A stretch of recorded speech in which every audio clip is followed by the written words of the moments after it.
Hi friends, morning வந்ததே 5 மணிக்கு தான் வந்தோன்றதுனால கொஞ்சம் நல்லா தூங்கிட்டோம். அப்புறம் மார்னிங் எந்திரிச்சு வந்து என்ன பிரேக்ஃபாஸ்ட் செய்யுதுன்னு யோசிச்சுட்டு இருக்கும்போதே என் ஹஸ்பண்ட் வந்து இந்த இடியாப்பம் அப்படி சொல்லிட்டு ஒரு அண்ணா விற்றுட்டு வருவாங்கல்ல, அவங்ககிட்ட நான் இடியாப்பம் வாங்க போகிறேன்னு சொல்லிட்டு இருந்தாங்களா. சரி வாங்கிக்கோங்கன்னு சொல்லிட்டு நானும் விட்டுட்டேன். எனக்கு இந்த இடியாப்பம்லாம் பெருசாக பிடிக்காது.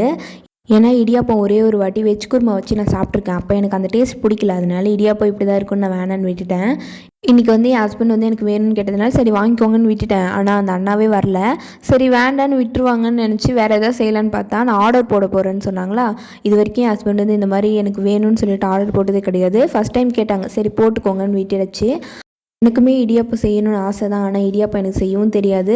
அதுவும் இல்லாமல் அந்த இடியாப்பம் மேக்கரும் என்கிட்ட இல்லை. இனிமேல் செய்ய கற்றுக்கணும்.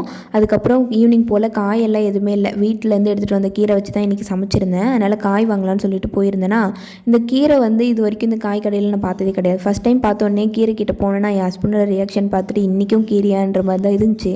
அதனால் வச்சுட்டு வந்துட்டேன். அதுக்கப்புறம் 1 வீக் தேவையான எல்லா காயுமே வாங்கிக்கிட்டேன். நான் எப்பவுமே 1 வீக் தேவையான காயெல்லாம் வாங்கிக்குவேன். அப்போ தான் எனக்கு கரெக்டாக இருக்கும்.